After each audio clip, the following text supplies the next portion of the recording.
మా నీతికి మా రక్షణకు ఆధారభూతుడవైన మా తండ్రి, నీ నామానికి నిండు మనసుతో కృతజ్ఞతాస్తుతులు స్తోత్రాలు. ఈ 40వ రక్షణ ఉజ్జీవ సువార్త సభలో మొదటగా నీ దాసులను నిలవబెట్టుకొని, నా తండ్రి నువ్వు మాట్లాడిన ప్రతి మాటను బట్టి నిన్ను స్తుతిస్తున్నాం.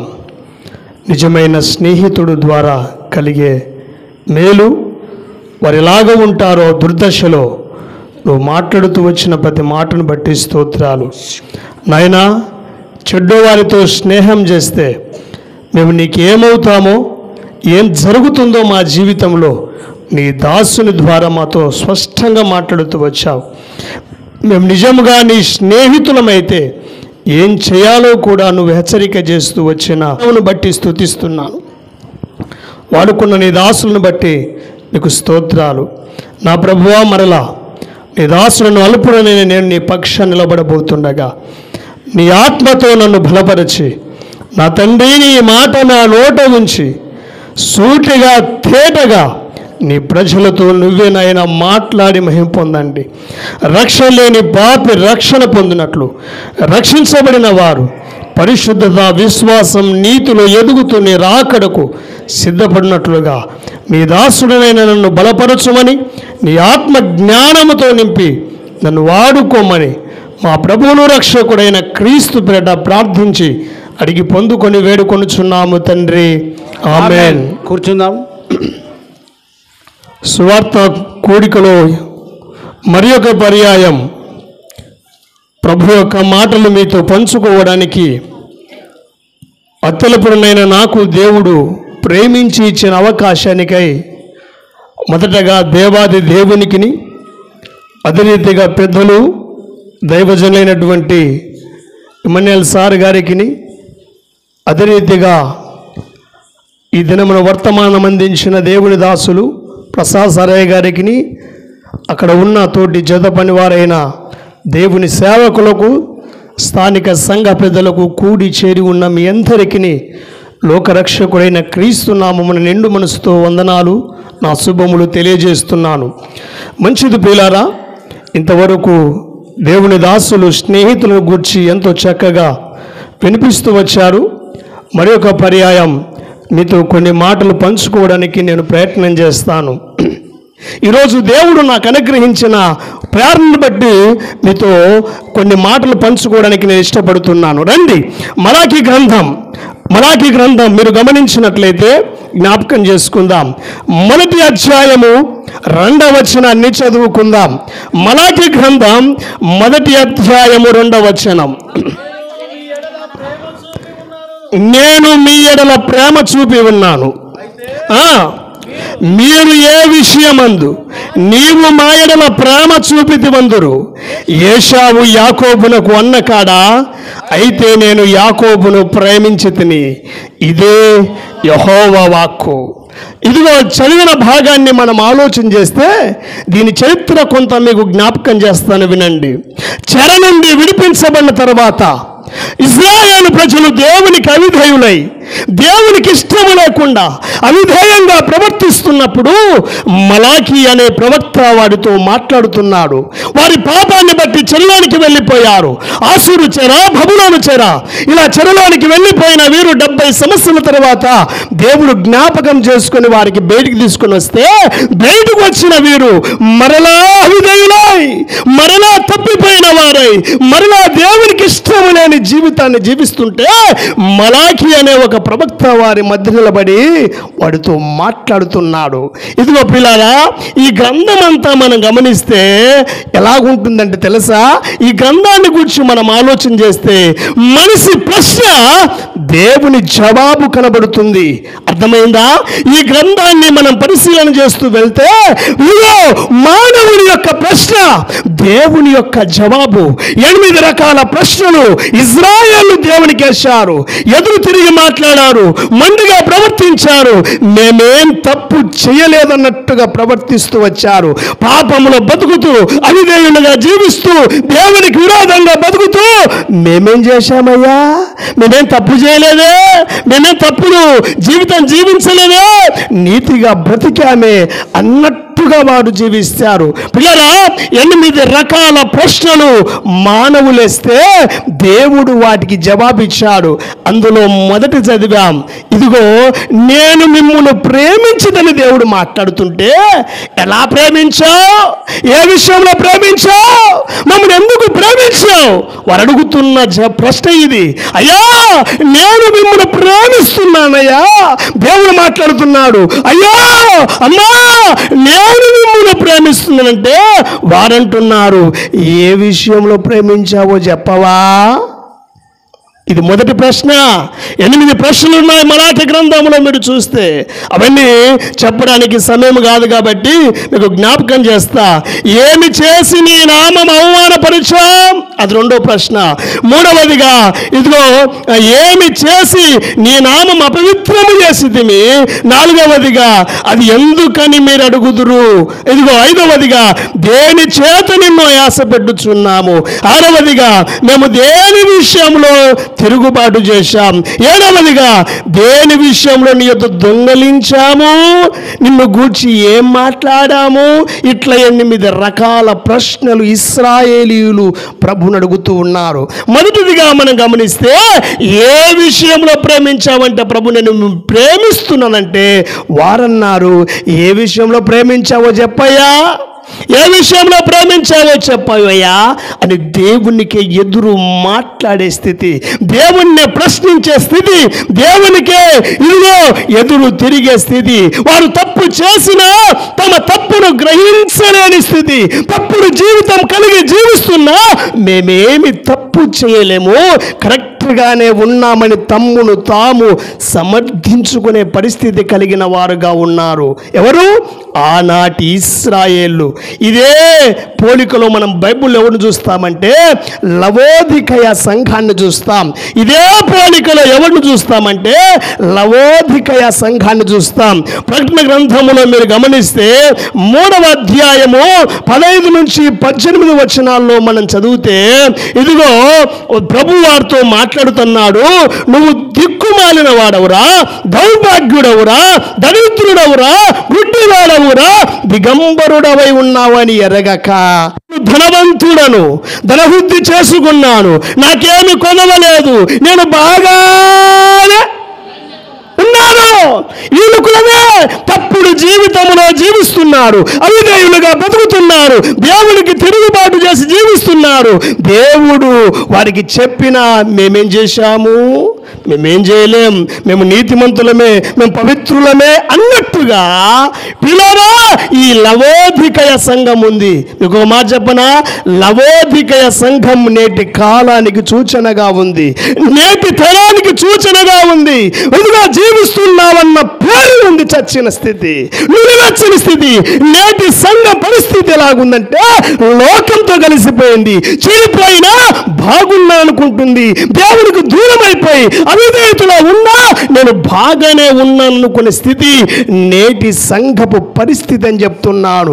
పిల్లారా, మరి ఒకసారి చెప్తున్నాను, వారు ఎలాగున్నారంటే ఇదిగో చెడిపోయిన వారుగా ఉన్నప్పుడు ప్రభు వారిని అంటాడు, నేను మిమ్మల్ని ప్రేమించాను అంటే ఏ విషయంలో ప్రేమించావు, దేని విషయంలో ప్రేమించావు అన్న మాట కనబడుతుంది. ఈరోజు చాలా మంది ఎలాగున్నారంటే చెడిపోయిన వారుగా ఉన్నారు, అవిధేయులుగా ఉన్నారు, ఇదిగో దేవునికి విరోధంగా బతుకుతున్నారు, పాపంలో జీవిస్తున్నారు, దేవుని ఆయాసపడుతున్నారు, దేవునికి విరోధంగా బతుకుతున్నా తమకు తామేమనుకుంటున్నా తెలుసా, నేను బాగానే ఉన్నా, నేను ఇంకా సరిగ్గానే ఉన్నా, పరిశుద్ధంగా ఉన్నా, నీతిగా ఉన్నా.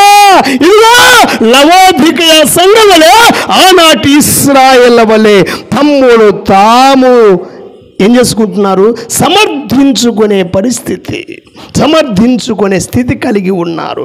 ఎంత ఘోరమైన స్థితి పిల్లరా, ఆలోచన చేయండి. ఈరోజు దేవుడు వారిని ఎలా ప్రేమించాడో మీకు చెబుతూ అందులో నుండి మిమ్మల్ని జ్ఞాపకం మనందరినీ ఎలా ప్రేమించాడో చెప్పడానికి ప్రయత్నం చేస్తా. రక్షణ సువార్త ప్రకటించడానికి నేను ప్రయత్నం చేస్తాను. ఇందులో భాగంగా వారిని ఎలా ప్రేమించాడో ఒక 3 సంగతులు మీ ఎదుట పెడుతూ అందులో మనందరినీ దేవుడు ఎలా ప్రేమించాడో జ్ఞాపకం చేయడానికి ప్రయత్నం చేస్తా ఈ రాత్రి. చూద్దామా? దేవుడు ఇదిగో నేను మిమ్మల్ని ప్రేమిస్తున్నాను అన్నప్పుడు వారు వేసిన ప్రశ్న ఏమిటి? ఏ విధముగా నువ్వు మమ్మును ప్రేమించావు, ఏ విధంగా మా ఎడల ప్రేమ చూపావంటే ప్రభు అంటున్నాడు. ఎలా ప్రేమించాడు చెప్తున్నాడు చూడండి. ఎలా ప్రేమిస్తున్నాడంటే ఒకసారి అండి ద్వితీయోపదేశ కాండం మొదటిదిగా మనం గమనిద్దాం. ద్వితీయోపదేశ కాండం దేవుడు వారిని ఎలా ప్రేమించాడో మొదటి సంగతి మీకు జ్ఞాపకం చేస్తాను. 4వ అధ్యాయము 37వ వచనాన్ని చదువుకుందాం. ద్వితీయోపదేశ కాండం 4వ అధ్యాయము 37వ వచనం. అమ్మా, ఆయన నీ పితరులను ప్రేమించను గనుక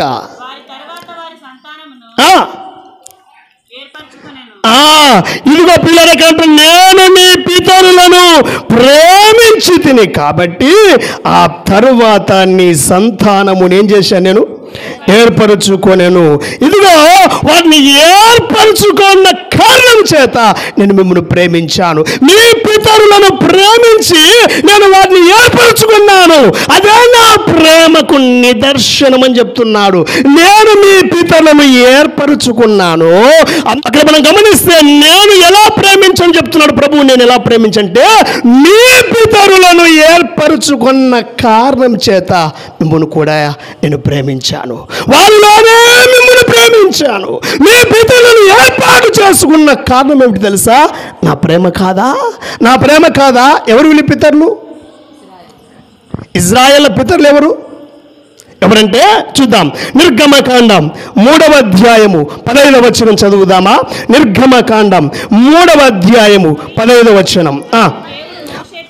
దేవుడు మోషేతో ఇట్లా నేను మీ పితరుల దేవుడైన యెహోవా అనగా అబ్రహాము దేవుడు, ఇస్సాకు దేవుడు, యాకోబు దేవుడినైన యెహోవా మీ యొద్దకు నన్ను పంపిన. ఇశ్రాయేలు పితరులు ఎవరండి?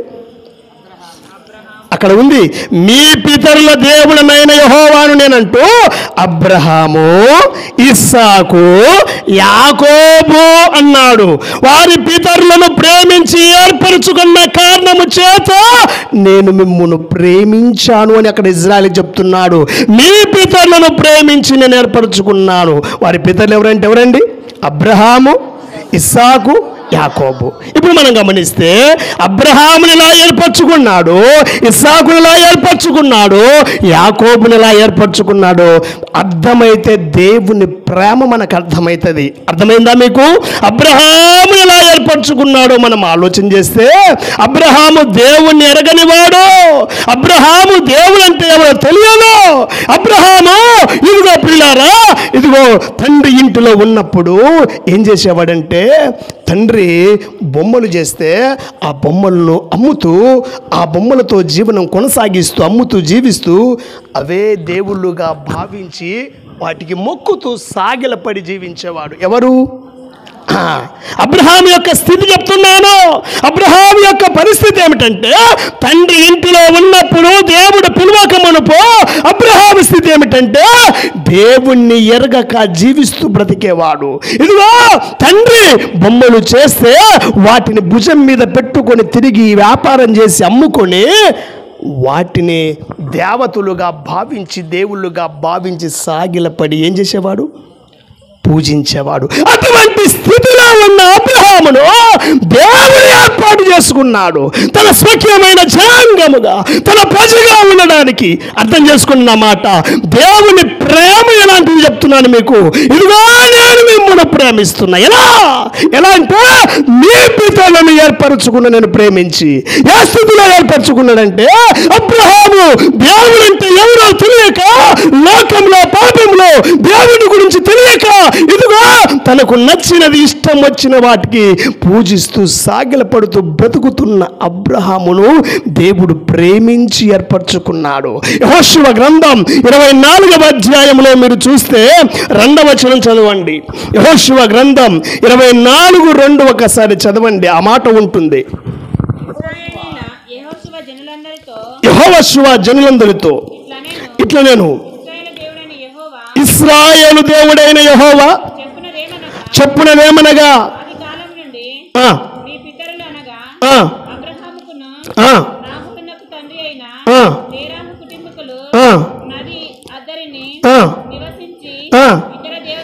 చూసారా? అబ్రహాము నాహోరు వారు నది అవతల నివసించి ఏం చేశారంట?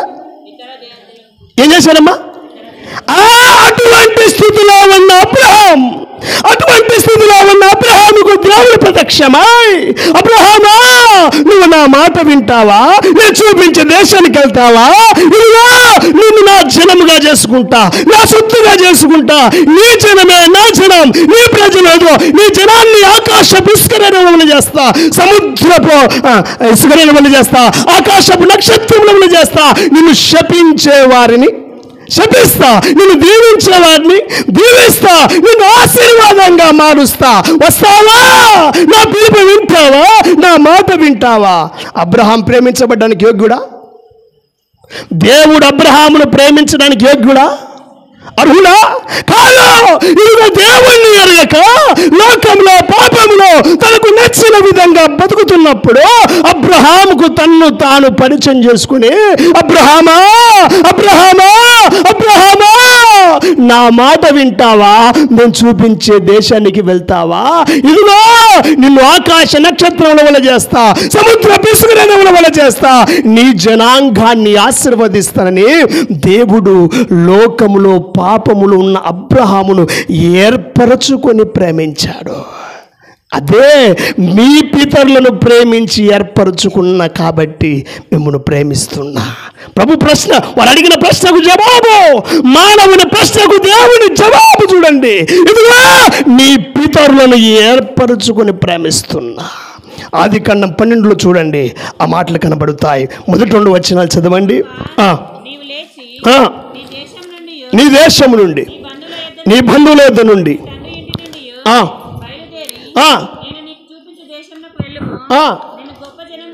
నిన్ను గొప్ప జనముగా చేస్తా, ఆశీర్వదిస్తా, నీ నామమును గొప్ప చేస్తా, నువ్వు ఆశీర్వాదంగా ఉంచుదా, ఆశీర్వదించే వారిని ఆశీర్వదిస్తా, దూషించే వారిని శపిస్తా.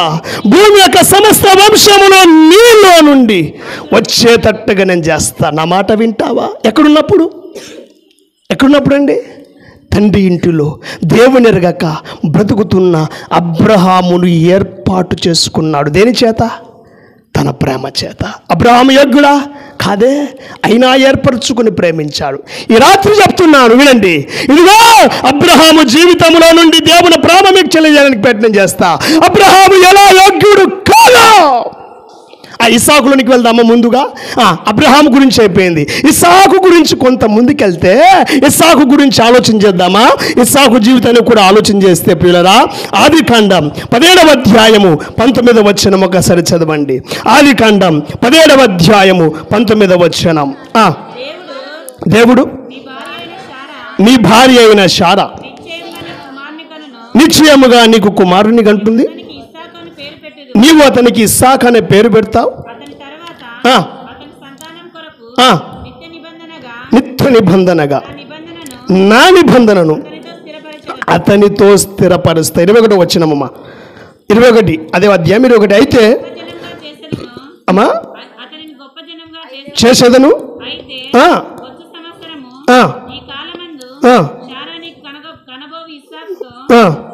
నా నిబంధన ఏం చేస్తా? అబ్రహాముని ఎలా ఏర్పాటు చేసుకున్నాడో చెప్పాను. ఎలా ఏర్పాటు చేసుకున్నాడు? లోకములో పాపములో ఉన్న అబ్రహామును పిలిచి గొప్ప జనాంగం చేస్తానని ఏర్పాటు చేసుకున్నాడు. ఇస్సాకును ఎట్లా? ఇస్సాకుతో నిబంధన ఎట్లా ఏర్పాటు చేసుకున్నాడంటే, అబ్రహాముకు అప్పటికే కుమారులు ఉన్నారా లేరా? హాగరుకు పుట్టిన కుమారు లేడా? ఇస్మాయిల్ లేడా? ఇస్సాకు అంటే పెద్దోడా కాదా? హాగరుకు పుట్టిన పిల్లలు ఉన్నారు, కెతూరకు పుట్టిన పిల్లలు ఉన్నారు. ఇంతమంది పిల్లలున్నా దేవుడు అంటున్నాడు, ఇస్సాకు ద్వారా కలిగినదే నా సంతానం. అర్థమైందా మీకు? ఇదిగో వారి ఏర్పాట్లకు చెప్తున్నా, ఇస్సాకు వలన కలిగినదే. అంతకంటే ముందుగా పుట్టిన ఇస్మాయిల్ ఉన్నాడు, ఆ తర్వాత కెతూరకు కలిగిన పిల్లలు ఉన్నారు. వీరందరితో నిబంధన చేశాడా? లేదు. అబ్రహాముతో ఇస్సాకుతో మాట్లాడుతున్నాడు, ఇస్సాకుతో నిబంధన చేస్తున్నాడు, ఇస్సాకును ఏర్పాటు చేసుకున్నాడు. అబ్రహామా, నీకెంత మంది సంతానమున్నా ఇస్సాకు ద్వారా వచ్చేటువంటి కుటుంబమే, పిల్లలే, సంతానమే నా సంతానం. ఇది నా నిత్య నిబంధన. చూసారా? ఇదిగో ఇస్సాకును ప్రేమించి, బాగా అర్థం చేసుకోవాలి మీరు, ఇస్సాకును ప్రేమించి అతని గర్భములో నుండి వచ్చే సంతానమును దేవుని సంతానముగా చేసుకున్నాడు. ఎలా ప్రేమించాడంటే, అక్కడ ప్రశ్న ఎలా ప్రేమించామంటే, మీ పితరులను ఏర్పరచుకుని నేను మిమ్మల్ని ప్రేమించాను. వారి పితరులు ఏ స్థితిలో ఉన్నప్పుడు ప్రేమించాడో చెప్తున్నాను. అబ్రహాము ఎలాగుంటే ప్రేమించి ఏర్పరచుకున్నాడో, ఇస్సాకు ఎలాగుంటే ప్రేమించి ఏర్పాటు చేసుకున్నాడో అర్థం చేసుకోండి. ఇక యాకోబు గురించి వద్దామా? మనందరికీ తెలుసు, తల్లి గర్భములో ఉన్నప్పుడే ముందు రావాలని తల్లి గర్భములో మెడిమి పట్టుకొని పోరాడిన వాడు. ఇదిగో బ్రతుకుతున్నప్పుడు కళ్ళు కనబడని తండ్రిని ఏం చేశాడండి? ఆశీర్వాదం కోసం మోసం చేసిన వాడు. ఇదిగో ఆకలిగా ఉన్న ఆహారం కోసం వస్తే ఏం చేశాడు? జ్యేష్ఠత్వమును మోసపుచ్చి తీసుకున్నవాడు. ఇలా యాకోబు గురించి ఎన్ని చెప్పగలమో ఆలోచన చేయండి. ఇటువంటి మోసగాడైన యాకోబును దేవుడు ప్రేమించి ఇశ్రాయేలుగా మార్చలేదా? ఇటువంటి మోసగాడైన యాకోబును ఇదిగో అబ్రహాముకి ఇచ్చిన వాగ్దానం ఇవ్వలేదా? నీ సంతానములో నుండి రాజులు పుడతారు, నీ సంతానం విస్తరిస్తుంది, ఆకాశ నక్షత్రముల వలె చేస్తానని యాకోబుని ఏర్పాటు చేసుకోలేదా? ఎవరు? యాకోబును ప్రేమించడానికి యాకోబు అర్హుడా? దేవుడు యాకోబును ప్రేమించడానికి యాకోబు అర్హుడా? కాదు. కానీ అర్హుడు కాని యాకోబు మీద ప్రేమ చూపి దేవుడు యాకోబును ప్రేమించి మోసగాడైన వాడిని నీతిమంతుడిగా చేశాడు, నీతిమంతుడిగా మార్చాడు. అది దేవుని ప్రేమ. వారి పితరులను ఎలా ఏర్పాటు చేసుకున్నాడో చెప్తున్నాను. ఇప్పుడు రండి పిల్లరా, వారి పితరులను ప్రేమించి నేను ఏర్పాటు చేసుకున్నాడు. అలాగే దేవుడు మనల్ని ఎలా ప్రేమించాడంటే, వారిని ఏర్పరచుకున్న దేవుడు ప్రేమించి మనను కూడా ఇదిగో ప్రేమించి ఏర్పాటు చేసుకున్నాడు. మనను కూడా ప్రేమించి ఏర్పాటు చేసుకున్నాడు. ఎఫెసీ పత్రిక రండి 1వ అధ్యాయము చదువుదామా? ఎఫెసీ పత్రిక 1వ అధ్యాయము రండి 4వ వచనం నుంచి చదువుకుందాం. ఎఫెసీ పత్రిక 1వ అధ్యాయము 4వ వచనం నుండి.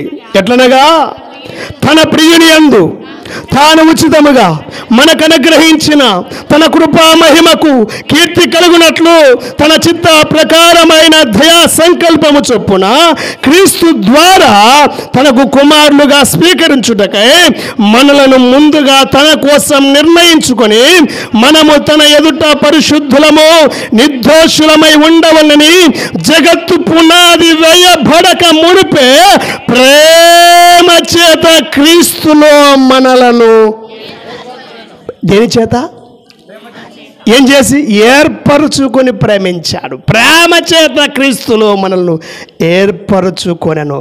వారిని ఎలా ప్రేమించానని చెప్పాడు?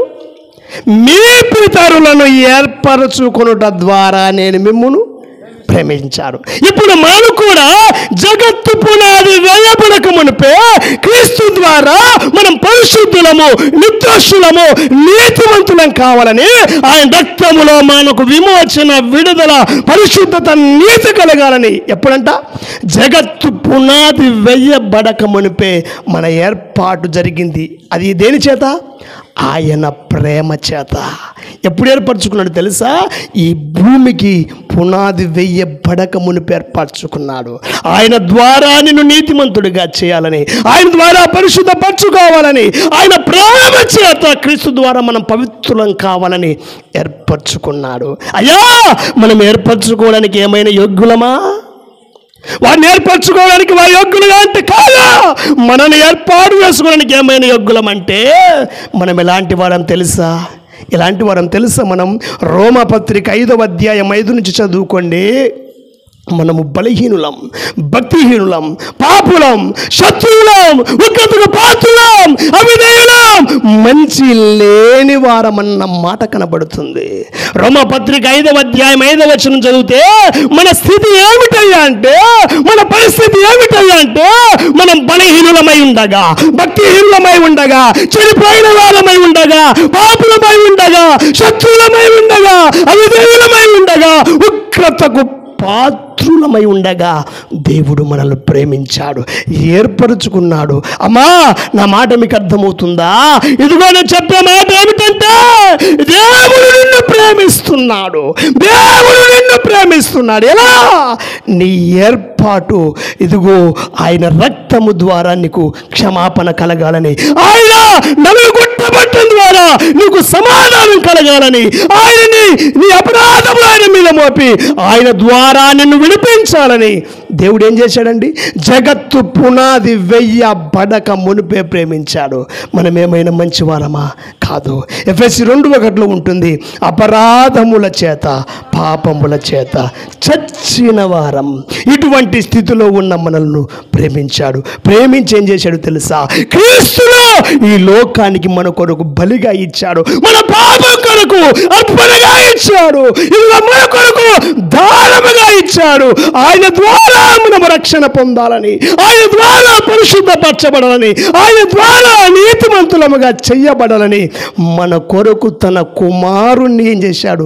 బలిగా ఇచ్చాడు. మొదటి యోహాను పత్రిక 4వ అధ్యాయము 10వ వచనం మీరు చదివితే, మొదటి యోహాను పత్రిక 4వ అధ్యాయము 10వ వచనం, మనము ఆయనను ప్రేమించితిమని కాదు కానీ తానే మనల్ని ప్రేమించి మన పాప పరిహారము కొరకు తన కుమారుణ్ణి బలిగా అప్పగించాడు. తన కుమారుణ్ణి ఇచ్చాడు. ఎందుకో? నిన్ను ప్రేమించి, నన్ను ప్రేమించి. అయ్యా, అమ్మా, నేను చెప్పే మాట ఏమిటంటే, మనం రక్షణ పొందాలని దేవుడు జగత్తు పునాది వేయబడక మునిపే ప్రేమించి క్రీస్తును మన కొరకు నియమించాడు. క్రీస్తును మన కొరకు బలిగా ఇచ్చేయడానికి నిర్ణయం చేసుకున్నాడు. కాలం పరిపూర్ణమైనప్పుడు పంపించాడు. ఆయన మీద మన అపరాధములు మోపి, మన దోషములను మోపి ఆయన నలుగొట్టాడు. మనం విడిపించడానికి నేను చెప్పే మాట ఏమిటంటే, ఆయనను ప్రేమిస్తున్నాడు. నువ్వు ఏ స్థితిలో ఉన్నా, ఏ పరిస్థితిలో ఉన్నా, ఎంత ఘోర దుర్మార్గుడవైనా, దుష్టుడవైనా, ప్రభువు నిన్ను ప్రేమిస్తున్నాడు. నిన్ను ప్రేమించి తన కుమారుని ఇచ్చాడు. అయ్యా, ఇజ్రాయేలు వాళ్ళు ఎలా ప్రేమించావని మొండికి తిరుగుతావా? ఆయన ప్రేమ గుర్తించి నీ కొరకు తన కుమారుని ఇచ్చిన, నీ కొరకు ఆయన బలిగా అప్పగించిన ఆ ప్రభు చెంతకు చేరి, అయ్యా నేను పాపిని, అయ్యా నన్ను రక్షించు, అయ్యా నన్ను ఇంతగా ప్రేమించి నీకొక్కడై ఉన్న కుమారుని ఇచ్చావని ఆ ప్రభు ప్రేమను గుర్తిస్తావా? అర్థం చేసుకుని నేను చెప్పే మాట, అమ్మా నిన్ను ప్రేమిస్తున్నారు. ఇక్కడ రక్షణ పొందని వారులారా, నువ్వు నశించి నరకానికి వెళ్ళకూడదనే, నీ పాపాన్ని బట్టి నరకం పోకూడదనే, నిన్ను పరిశుద్ధ పరచడానికే, నీతిమంతుడిగా చేయడానికే, నిత్య జీవానికి అర్హుడిగా మార్చడానికే తన కుమారుణ్ణిచ్చాడు. ఆయన మీద నీ పాప రుణమును వేసి నిలగొట్టాడు. ఈ రాత్రైనా ప్రభు ప్రేమను గుర్తిస్తావా? ఈ రాత్రైనా ప్రభు ప్రేమను తెలుసుకొని ఆయన చెంతకు చేరుతావా? అయ్యా నన్ను ఇంతగా ప్రేమిస్తున్నావా? నా కొరకు నీ కుమారుని ఇచ్చావా? నా కొరకు నీ కుమారుని బలి చేశావా? అయ్యా నన్ను రక్షిస్తావా అని ఆయన ప్రేమను గుర్తించి వస్తారా? ఇదిగో పాపంలో ఉన్న వ్యక్తి వస్తావా? లేక ఇజ్రాయేలు వలె ఎలా ప్రేమిస్తున్నావు, ఏ విధంగా ప్రేమిస్తున్నావని ముండికి తిరిగే ప్రజలుగా ఉంటారా? ఆలోచన చేయండి. రక్షణ పొందిన వారలారా, ఇంత ప్రేమించిన యేసుక్రీస్తు ప్రభువును అంతం వరకు ప్రేమించేవారుగా ఉంటారా? ఇలా ప్రేమించిన యేసుక్రీస్తు ప్రభువును అంతం వరకు ప్రేమించేవారుగా మీరు బ్రతకమని జ్ఞాపకం చేస్తున్నాను. రెండవదిగా, మొదటిగా ఎలా ప్రేమించాడంటే, మొదటి విషయం చెప్పాను ఇంతవరకు. ఏ విషయం అండి? మొదటి విషయం, మీ పితరులను ఏర్పరచుకొనుట ద్వారా నేను మిమ్మును ప్రేమించాను. ఆయన ఏర్పాట్లో ప్రేమ ఉందని చెప్పాను ఇంతవరకు. నీ ఏర్పాట్లో కూడా ప్రేమ ఉంది.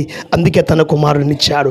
ఈ రాత్రైన నీ ఏర్పాటును గుర్తించి నశించి నరకానికి వెళ్తున్నవాడా, ప్రభువును రక్షకుడిగా అంగీకరించి ఇదిగో ఈ రోజైనా నీతిమంతుడిగా చేయబడి చెప్పాను. రెండో మాట చెప్పుకుంటూ ముందుకెళ్దాం. ద్వితీయోపదేశ కాండం 7వ అధ్యాయము 8వ వచనం చూడండి. ద్వితీయోపదేశ కాండం 7వ అధ్యాయం ఎలా ప్రేమించాడో చదువుకుందామా? 7వ అధ్యాయము 8వ వచనం. అయితే యెహోవా మిమ్మును ప్రేమించువాడు గనక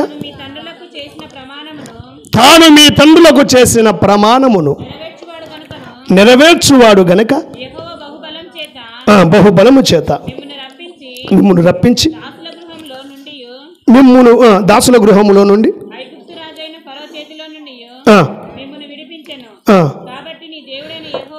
అమ్మాయి మరొకసారి 8వ వచనం మరొకసారి చదువుమా. అయితే యెహోవా మిమ్మును ప్రేమించువాడు గనక మీ తండ్రులకు చేసిన ప్రమాణం నెరవేర్చువాడు గనక యెహోవా బాహుబలము చేత మిమ్మును రప్పించి దాసుల గృహమైన ఐగుప్తులో రాజైన ఫరో చేతిలో నుండి మిమ్మును దేని చేత?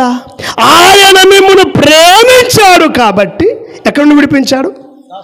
దాసుల గృహమైన ఐగుప్తులో నుండి తన బాహుబలము చేత విడిపించాను. అర్థమవుతుందా? ఆయన ఎలా ప్రేమించాడంటే, బానిసలుగా ఉన్న వీరు ఐగుప్తు దేశంలో 430 ఏళ్ళు బానిసలుగా ఉన్నారు. కఠినమైన సేవ. ఇదిగో పరో పెట్టే కఠినమైన పనిలో, ఇటుకల పనిలో పిల్లరా వారి ప్రాణాలు విసిగిపోయాయి, అలసిపోయాయి. ఇదిగో ఎంతగా బాధపడ్డారంటే ఆ బాధ భరించలేక కన్నీళ్లు గార్చి దేవునికి, అయ్యా మమ్మల్ని విడిపించవా, అయ్యా మమ్మల్ని తప్పించవా అని కన్నీళ్లు గార్చి దేవునికి ప్రార్థన చేశారు. దేవుడు వారి మొర విని మోషే ద్వారా వారిని ఏం చేశాడు? బయటికి విడిపించాడు. ఇదిగో పాపపు ఇదిగో పిల్లల బానిసత్వపు సంఖ్యలలో ఉన్న వారిని విడిపించి దేవుడు వారిని ప్రేమించాడు. వారు ఎన్ని చెర్లకు వెళ్ళిపోయారు తెలుసా? ఐగుప్తు చెరకు వెళ్ళిపోయారు, ఆసురు చెరకు వెళ్ళిపోయారు, బబులోను చెరకు వెళ్ళిపోయారు, రోమా చెరకు వెళ్ళిపోయారు. దేవుడు వారు అవిధేయులుగా బతికినప్పుడు దేవుడు అప్పగిస్తాడు. వారు మొరపెడితే మరల దేవుడు విడిపిస్తాడు ప్రేమ చూపి. ఇలా ఇప్పుడు కూడా బబులోను చెరకు వెళ్ళినప్పుడు మలాకి కాలంలో బబులోను చెరలో నుండి విడిపించుకుని వచ్చాడు ప్రేమ చూపి. ఆయన అంటున్నాడు, నేను మిమ్మల్ని విడిపించిన కారణం ఏమిటంటే నా ప్రేమ. మీరు ఏ గొప్పతనము లేదు, మిమ్మల్ని విడిపించడానికి మీలో ఏ మంచి లేదు, కేవలము నా ప్రేమ చేతనే మిమ్మల్ని బయటికి విడిపించుకొని వచ్చా. అది నా ప్రేమ. ఇజ్రాయేళ్లకు తన ప్రేమను వ్యక్తపరుస్తున్నాడు. నేను ఇలా మిమ్మల్ని ప్రేమించాను, నేను ఇలా మిమ్మల్ని ప్రేమించాను. అయ్యా ఆ రోజు ఐగుప్తులోను, బబులోనులోను, ఆసురులోను, రోమా కింద బానిసలుగా చెరలో ఉన్న వారిని విడిపించిన దేవుడు ప్రేమించి, నేను పాపమైన దాస్యము కింద, పాపమైన సంఖ్యల కింద, పాపమైన బంధకాల కింద బంధించబడి విడిపించబడలేక, అయ్యా అయ్యా విడిపించే నాదుడు ఎవడు? పౌలు కేకేశాడు, నన్ను ఎవడు విడిపించగలడు? విడిపించగలిగిన వాడెవడైనా ఉన్నాడా? విడిపించగలిగిన వాడెవడైనా ఉన్నాడా అని విడిపించబడలేక నలిగిపోతూ పాపానికి బానిసవై పాపం వల్ల వచ్చే శిక్ష నరకానికి వెళ్ళడానికి సిద్ధంగా ఉన్న సమయములో దేవాది దేవుడే మోషే నాయకత్వం ద్వారా విడిపించినట్టు, మోషేను పంపి విడిపించినట్టు క్రీస్తు ఈ లోకానికి వచ్చి, ప్రభు ఈ లోకానికి వచ్చి ప్రాణం పెట్టి రక్తం కాచి నీ పాప బంధకాల్లో నుండి నేను విడిపించాడు. ఇది ప్రేమ కాదా? నా మాట మీకు అర్థం కాలేదు కదా? వారు బానిసలుగా ఉన్నప్పుడు విడిపించబడలేక మోషేను పంపించి మోషే నాయకత్వం ద్వారా బానిసపు సంఖ్యల నుండి బయటికి తీసుకొని వచ్చాడు ప్రేమించి. అలాగే పాప బంధకముల చేత బంధించబడి పాపం చేయువ ప్రతివాడు దేనికి? పాపమునకు దాసుడు అని బైబిల్లో ఉంది. యోహాను సువార్తలో పాపం చేసే ప్రతివాడు పాపానికి దాసుడు.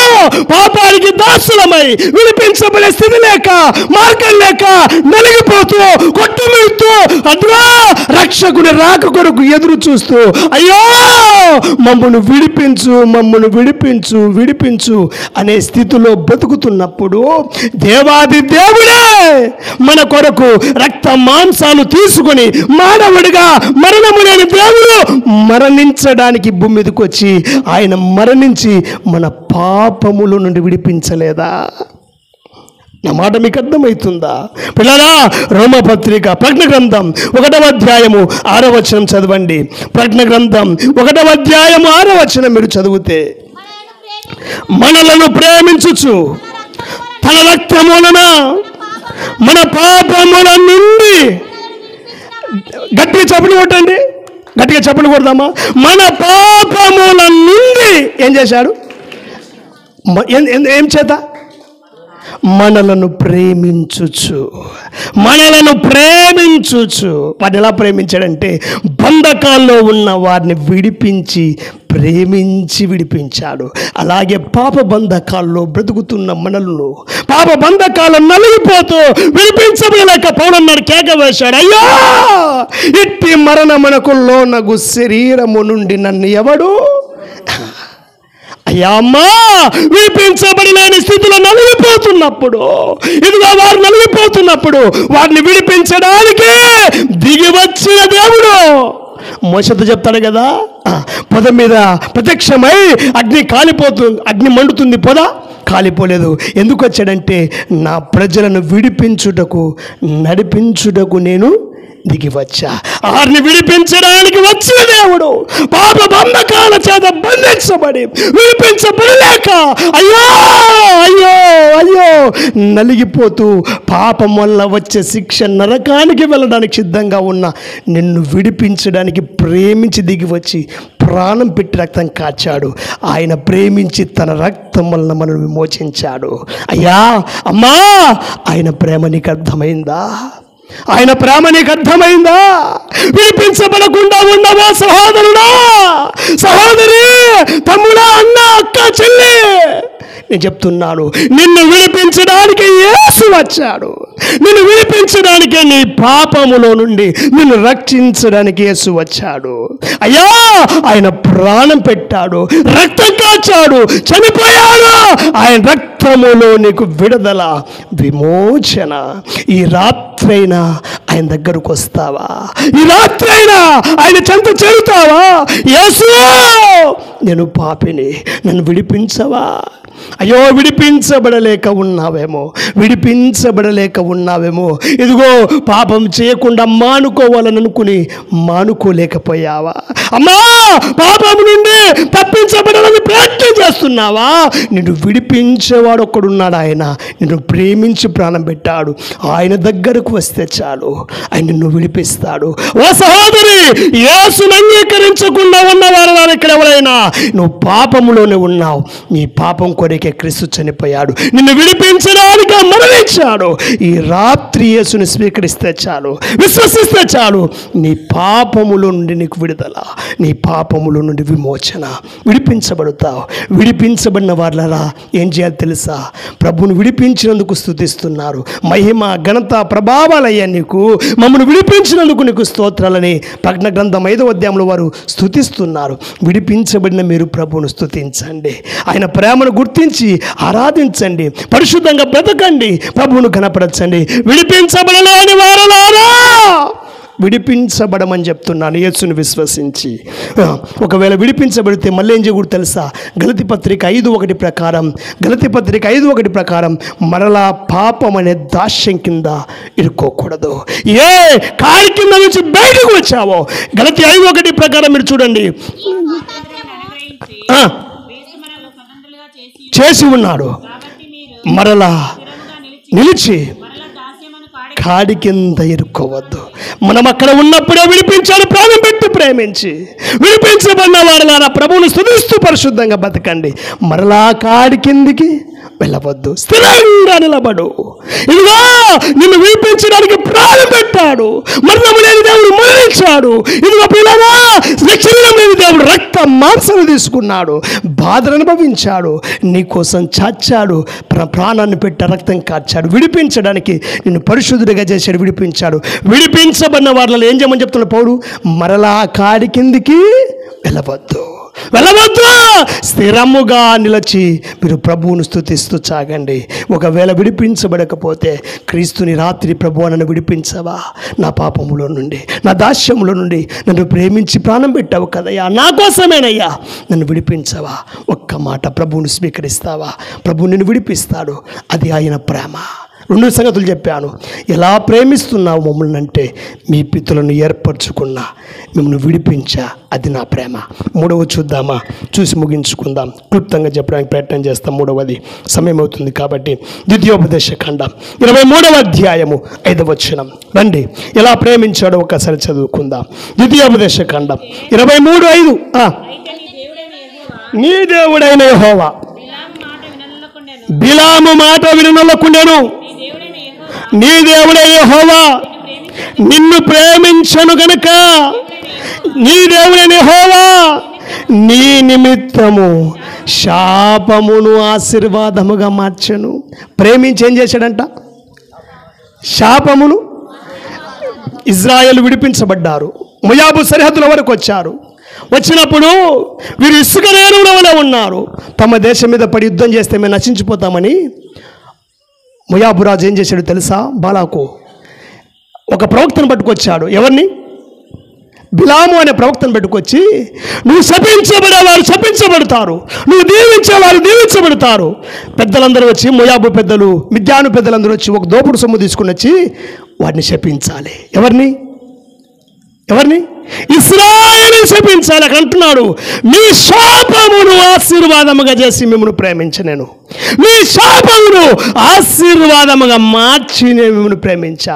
వీరు నడుచుకుంటూ వస్తున్నప్పుడు ఇదిగో మోయాబు సరిహద్దులోనికి రాగానే ఆ మిద్యాను పెద్దలు, మోయాబు పెద్దలు అందరూ కలిసి బిలాము దగ్గరికి పోయి దోపుడు సొమ్ము తీసుకుపోయి 22వ అధ్యాయం సంఖ్యాకాండంలో ఉంటుంది ఈ చరిత్ర అంతా. సంఖ్యాకాండం 22వ అధ్యాయం ఇంటికి వెళ్ళి చదువుకోండి. నువ్వు శపించేవారు శపించబడతారు, నువ్వు దీవించబడేవారు దీవించబడతారు. కాబట్టి ఈ సొమ్ము తీసుకొని పోయి ఏం చేయాలి? ఇజ్రాయేలును శపించాలి అని ప్రేరేపించారు. బిలాము కూడా సొమ్ము చేత పట్టుకొని వెళ్ళి ఇదిగో శపించడానికి కొండ మీదకి నిలబడినప్పుడు దేవుడు ఏం చేశాడు తెలుసా? బిలాము నోట శాపవచనాలు కాకుండా ఆశీర్వాదం పెట్టాడు. ఒకవేళ బిలామే గనక శాపం పలికింటే ఇశ్రాయేలు ఆ రోజు ఏమైపోయేవారు తెలుసా? చచ్చిపోయేవారు. బిలాము నోట ఏదొస్తుందో అక్కడ ఉంది, ఇదిగో నువ్వు పలికినది నెరవేరుతుంది, నువ్వు శపించబడేవారు శపించబడతారు. ఒకసారి రండి సంఖ్యాకాండం 22వ అధ్యాయం అదొక్క మాట చదువుకుందాం. సంఖ్యాకాండం 22వ అధ్యాయంలో మీరు గమనిస్తే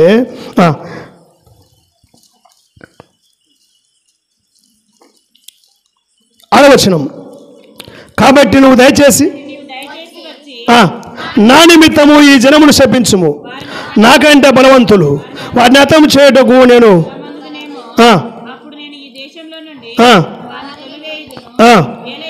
నువ్వు దీవించబడువాడు దీవించబడును, నువ్వు శపించువాడు శపించబడును. చాలా బిలాము దీవిస్తే ఏమవుతారు? దీవించబడతారు. శపిస్తే ఇప్పుడు చూడండి, దేవుడు మీరు వస్తున్నప్పుడు మీ శాపమును నేను ఆశీర్వాదంగా మార్చి నేను మిమ్మల్ని ప్రేమించా. ఒకవేళ బిలాము నోట శాపవచనాలే కనుక పెట్టింటే మీరు ఆ రోజు అరణ్యంలో ఏమైపోయేవారు? ఒకరైనా మిగిలేవాడా? పిట్టలు రాలిపోయినట్టుగా రాలిపోయేవారు. నేను అతని నోట శాపాన్ని ఆశీర్వాదంగా మార్చి మిమ్మల్ని బ్రతికించా. అది నా ప్రేమ కాదా? బిలాము నోట శాపాలు రావాలి కానీ ఏమొచ్చాయి? నేను బిలాము నోటిలో శాపమును ఆశీర్వాదంగా చేశాను. అది నా ప్రేమ. ఇప్పుడు చెప్తా, శాపాన్ని ఆశీర్వాదముగా మార్చి వారిని ప్రేమించి బ్రతికించాడు. ఇప్పుడు చెప్తా, శాపగ్రస్తులమైన మనలను మనసు చెప్తున్నా వినండి. అమ్మా, శాపమును ఆశీర్వాదంగా మార్చి వారిని బ్రతికించి ప్రేమించాడు. శాపగ్రస్తులైన మనలను మన శాపాన్ని ఆయన తీసుకొని, మన శాపాన్ని ఆయన వేసుకొని, ఆయన మన శాపం కొరకు బలి అయిపోయి మనల్ని ఆశీర్వాదమునకు కర్తలుగా చేశాడు. మన ఆశీర్వాదమునకు వారసులుగా చేశాడు. మన శాపాన్ని ఎవరు తీసుకున్నారు? మనం కూడా శాపానికి గురైపోవలసిన వారమే. శాపమునకు మనము ఇదిగో యోగ్యులము. శాపమునకు కావలసిన వారమైన మనలను ఆయన ఆశీర్వాదమునకు కర్తలుగా చేశాడు. గలతీ పత్రిక 3వ అధ్యాయము 13వ వచనం చదవండి, నేను ముగిస్తా. గలతీ పత్రిక 3వ అధ్యాయం 13వ వచనం, ఈ 2 మాటలు చెప్పి ముగిస్తా. 3:13. మనం ఎలాంటి స్థితులు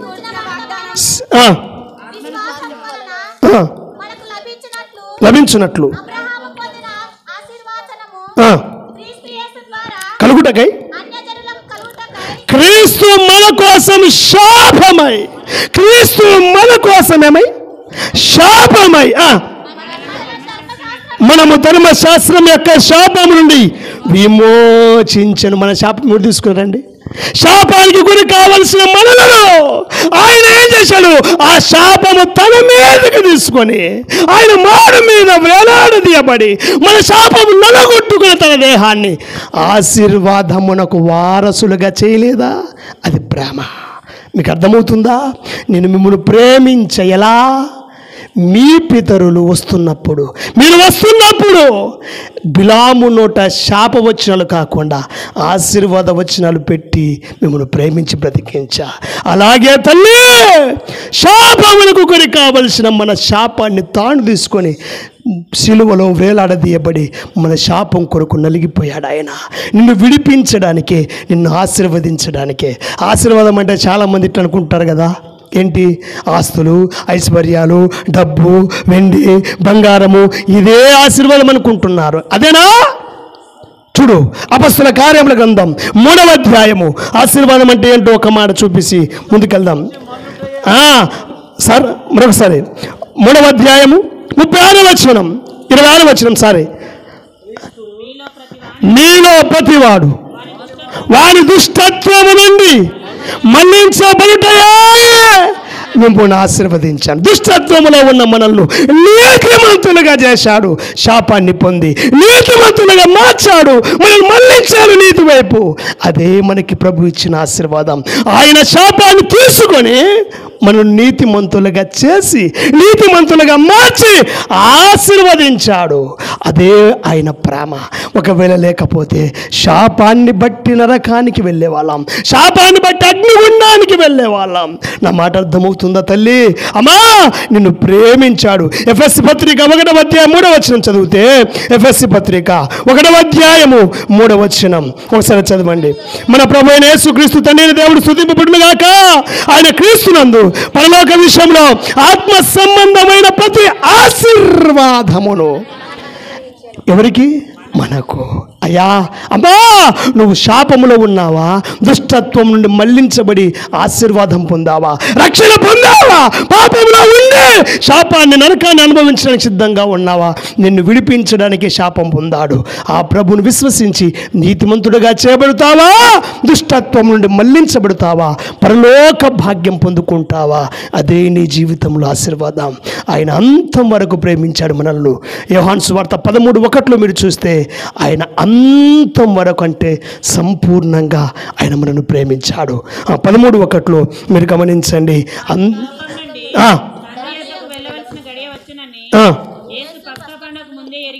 ఎరిగిన వాడై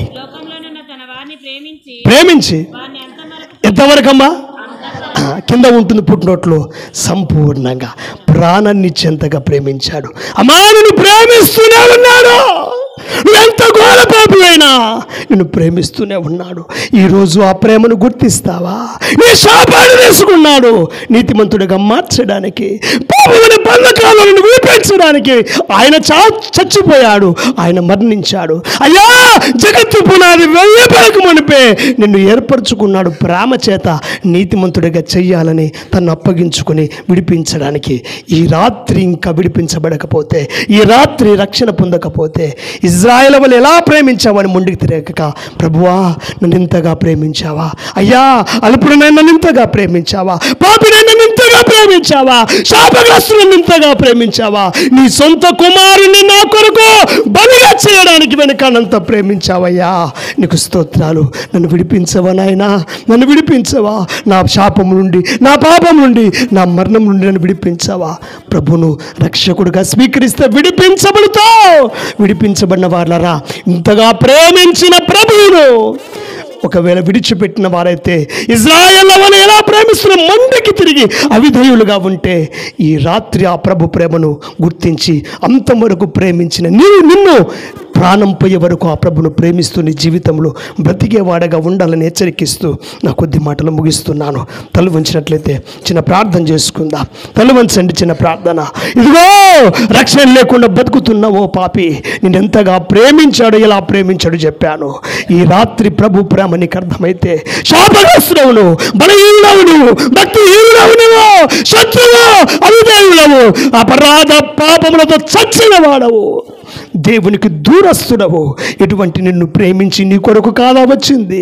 నీ కొరకు కాదా నిన్ను విడిపించడానికి కాదా? నీ శాపం తల మీద వేసుకోలేదా?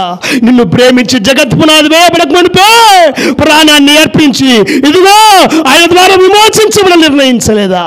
ఆ ప్రేమను గుర్తించావా? ఈ రాత్రి నన్ను విడిపించవా ప్రభువా అని ప్రార్థన చేసుకుందాం.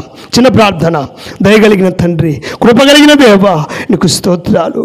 నా ప్రభువా, మమ్మల్ని ఎంతగా ప్రేమిస్తున్నావో నా తండ్రి, నువ్వు మాతో మాట్లాడిన ప్రతి మాటను బట్టి నీకు స్తోత్రాలు. నీ ప్రేమను గుర్తించలేక అవిధేయులమై ఎదురాడుతూ ఇశ్రాయేలు వలె ఏ విషయంలో ప్రేమించావని ముందుకి తిరిగిన వారముగా అవిధేయులముగా బ్రతుకుతుంటే మమ్మల్ని క్షమించండి, మమ్మల్ని మన్నించండి.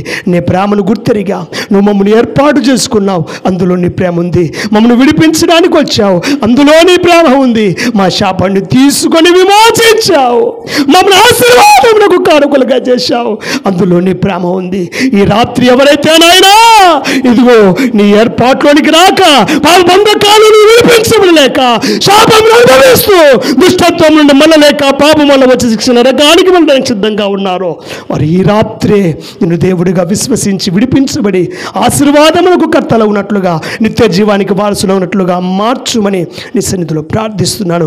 ఇదిగో నాయన, విడిపించబడినవారు నీ ప్రేమను గుర్తించగా అవిధేయులై తప్పిపోయి పాపంలో బ్రతుకుతూ నైనా ఏమి తప్పు లేనట్టుగా బ్రతుకుతున్న వారు ఎవరైనా ఉంటే ఈ రాత్రి నీ ప్రేమను గుర్తిరిగి తెలుసుకొని సంపూర్ణంగా నిన్ను ప్రేమించే స్థితిలోనికి వచ్చినట్లు కృప చూపి దీవించుమని, మమ్మల్ని దీవించి ఆశీర్వదించుమని, అలా తీర్మానం చేసుకున్న వారిని నీ కొరకు బ్రతుకుటకు సహాయం చేసి నడిపించమని, ఇదిగో నీ చిత్తమైతే రేపు మర్నాడు జరిగే కోరికల్లో కూడా నీ ప్రజలతో మాట్లాడి అనేకులకు ఆశీర్వాదకరంగా మార్చి నడిపించమని క్రీస్తు పేట ప్రార్థించి అడిగి వేడుకొంచున్నాం తండ్రి.